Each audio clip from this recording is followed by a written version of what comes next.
नमस्कार दोस्तों, स्वागत है आपका विश्व सनातन में। आज हम बात करेंगे अहोई अष्टमी की, जिसका व्रत माताएं रखती हैं। अहोई अष्टमी का व्रत कार्तिक मास की कृष्ण पक्ष की अष्टमी को रखा जाता है।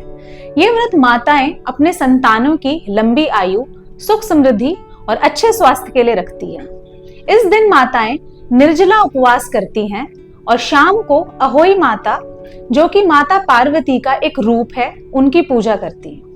शाम को तारे या कहीं कहीं पर चंद्रमा देखकर पूजा पूरी की जाती है और कथा सुनकर व्रत का समापन किया जाता है। हृदय से पश्चाताप और श्रद्धा भक्ति से क्षमा प्राप्त की जाती है और संतान की रक्षा होती है। आइए जानते हैं अहोई अष्टमी की कथा।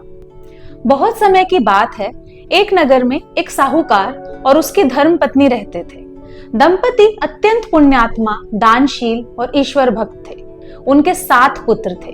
परिवार में सुख समृद्धि थी और घर पर हमेशा उत्सव का माहौल बना रहता था। कार्तिक मास का समय था। पूरे नगर में दीपावली की तैयारी हो रही थी। घर घर में सफाई, सजावट और मरम्मत का काम चल रहा था।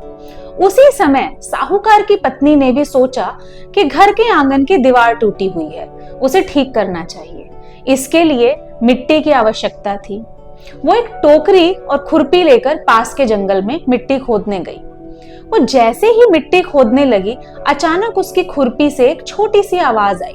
उसने देखा कि मिट्टी के अंदर एक साही या कहीं शेर का शावक का बच्चा था, जो चोट लगने से वहीं मर गया। वो बहुत घबरा गई, उसे बहुत पछतावा हुआ, लेकिन वह यह सोचकर घर लौट आई कि ये तो अनजाने में हुआ है, अब मैं क्या कर सकती हूँ। कुछ समय बाद उसके घर में अजीब दुर्भाग्य शुरू हुआ। 1 वर्ष के भीतर उसका बड़ा बेटा बीमार पड़ा और चल बसा। उसके बाद धीरे धीरे उसके 7 पुत्र एक एक करके मृत्यु को प्राप्त हो गए। घर का सुख संपन्न परिवार शोकमग्न हो गया। साहूकार और उसकी पत्नी के जीवन में अंधकार छा गया। वह स्त्री हर दिन रोती और भगवान से पूछती, हे प्रभु, मैंने ऐसा कौन सा पाप किया कि मेरे 7 पुत्र मुझसे छिन गए। एक दिन करुणा से भरी वह स्त्री पास के मंदिर गई और वहां मां पार्वती के सामने गिरकर विलाप करने लगी। उसने पूरी व्यथा सुनाई। तब मां पार्वती प्रकट हुई और बोली, हे पुत्री, तुम्हारे पुत्रों की मृत्यु का कारण तुम्हारा वो पाप है जो तुमने कार्तिक मास की अष्टमी के दिन मिट्टी खोदते समय अनजाने में किया था। तुम्हारी खुरपी से एक साही के बच्चे की मृत्यु हुई थी, वही तुम्हारे पुत्रों की मृत्यु का कारण बना। वह स्त्री सिसकते हुए बोली, मां, यह तो अनजाने में हुआ। मैं तो उस दिन सिर्फ घर सुधारने के लिए मिट्टी लेने गई थी। मेरी संतानें तो निर्दोष थी। कृपया मुझे मार्ग बताइए कि मैं इस पाप से कैसे मुक्त हो सकती हूँ। तब मां पार्वती ने कहा, यदि तुम सच्चे मन से पश्चाताप कर इस पाप का प्रायश्चित करना चाहो तो कार्तिक मास की कृष्ण पक्ष की अष्टमी तिथि को निर्जल उपवास करो। उस दिन दीवार या पूजा स्थान पर साही की आकृति बनाकर मेरी पूजा करो। शाम को तारों को देखकर कथा सुनो और व्रत पूर्ण करो। ऐसा करने से तुम्हारा पाप धुल जाएगा और तुम्हारी संतानों को पुनः जीवन मिलेगा। स्त्री ने पूरी श्रद्धा से वही व्रत किया। दिन भर निर्जल रही। सायंकाल दीवार पर अहोई माता की आकृति बनाई और पूजा की। कथा सुनी और तारे देखकर अर्घ दिया और व्रत खोला। मां पार्वती उसकी भक्ति से प्रसन्न हुई।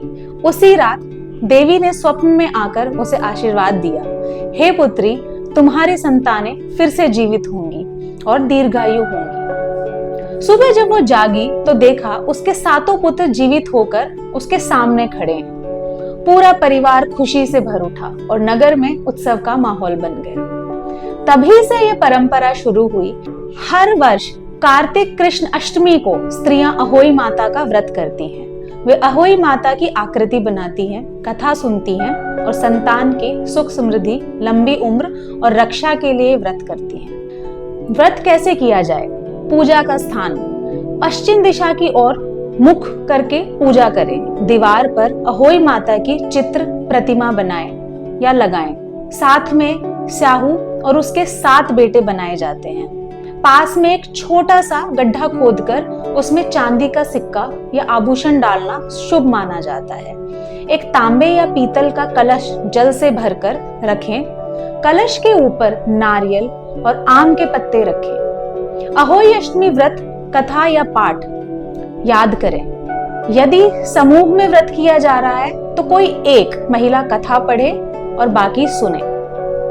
पूजा के अर्पण सामग्री में रोली, अक्षत, दूब, सिंदूर, हल्दी, गेहूं, चावल, दूध, बताशे, फल, मिठाई, 7 प्रकार के अनाज, सुई और धागा जो अहोई माता को अर्पण करने के लिए रखें।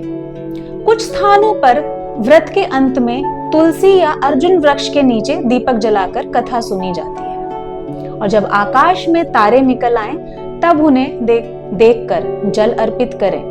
तारे देखने के बाद ही जल और भोजन ग्रहण करें। ये कथा हमें क्या सिखाती है कि अनजाने में किया गया पाप भी बड़ा परिणाम ला सकता है, लेकिन यदि मन में पश्चाताप हो और ईश्वर की भक्ति हो तो संकट टल सकता है।